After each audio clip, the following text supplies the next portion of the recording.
I stopped explaining myself at 50 years old. Nobody died. Nothing fell apart. No relationship I needed actually ended, and the ones that did end, well, they were already over. I just had not admitted it yet. I want to tell you about a specific moment because I think a lot of us have a general sense of needing to stop explaining ourselves, but we do not always have the specific moment that made this real. I was in a paid program and they had a Facebook group. I had paid for it, prepaid in full, and I was the only Black woman in the group. Now, I want to be clear about what that means because being the only Black woman in a room is a specific experience. It is not just being outnumbered, it is a particular kind of visibility where you are seen, but you're not really seen, where you are present, but your presence requires a kind of constant management. There were microaggressions in that group, and I noticed them. Of course, I noticed them. You always notice. But I did not say anything. And I want to talk about why, because I think the why is the most important part of this story. I did not say anything because I did not want to seem difficult. I did not want to make myself stand out. I did not want to be the angry Black woman who made everything about race. And I want to sit with that for a second because that is not a small thing. That is a specific kind of exhausting. I was editing myself in real time in a group that I had paid to be in, managing how I came across so that the room would be comfortable, so that I would not be seen as a problem, so that I would not have to explain myself. Except that is what explaining yourself actually looks like most of the time. It is not always loud. Most of the time, explaining yourself is quiet. It is the sentence that you choose not to say, the observation that you keep to yourself, the reaction that you swallowed, the space that you made smaller so someone else could feel comfortable. That is still explaining yourself, and you're just doing it preemptively before anyone even asks. And then something happened with the person who ran the group. She revoked my access, and I had a month left on a prepaid membership. And she kept my money. No explanation, no refund, no conversation, just gone. And I remember sitting with that. And I sat with that not with rage, but with clarity.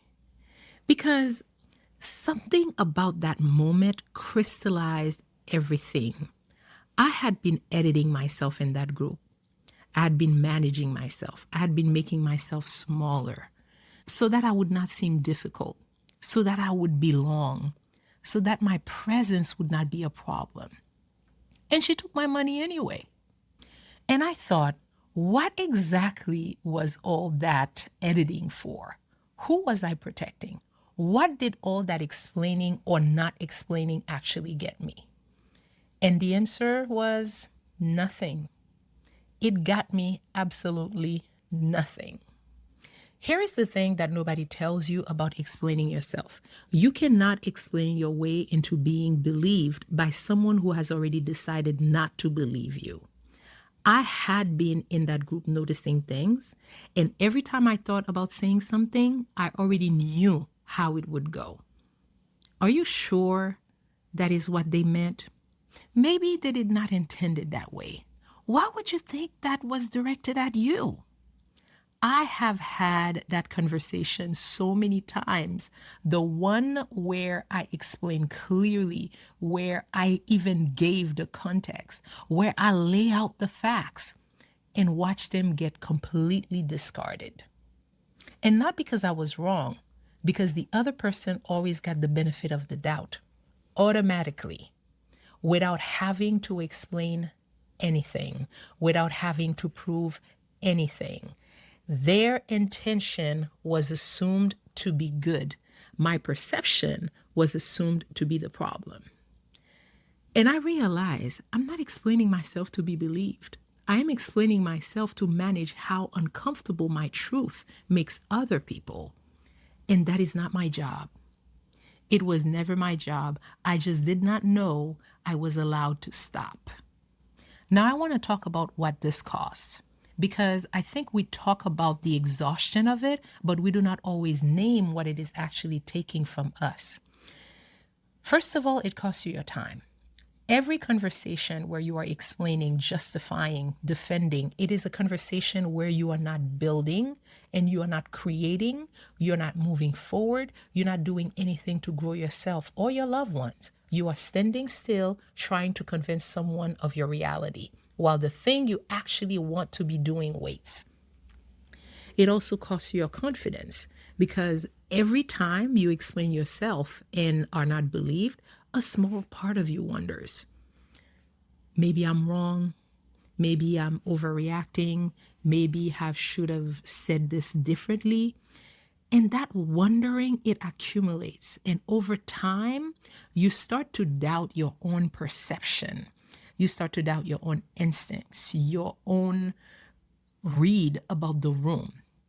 And then it also costs you energy because the constant editing of yourself, the managing of your emotions, the preemptive explaining, the sentence that you swallow, that you keep to yourself, the reaction that you kept to yourself, all of that requires a lot of energy.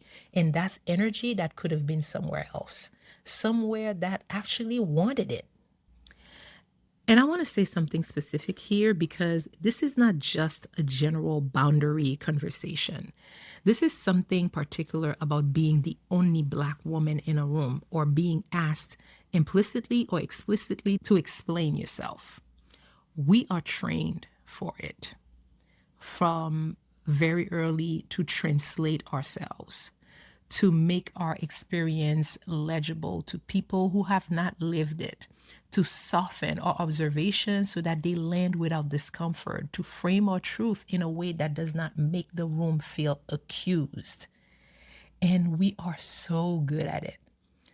We practiced it a lot that we do it automatically without even deciding that we want to do it. That Facebook group moment showed me something that I had not fully seen before, that all that translating, all that softening, all that careful framing, it was not protecting me. It was protecting them, while I was the one paying the price.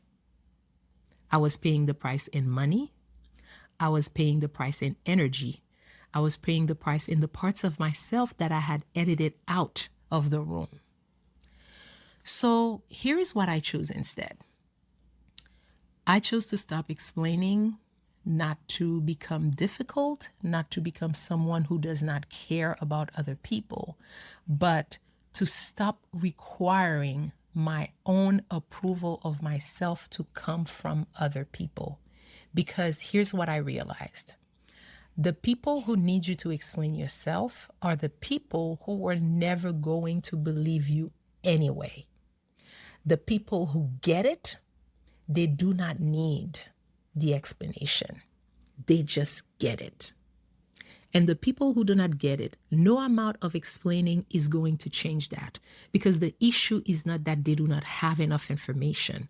The issue is that they do not want to receive it.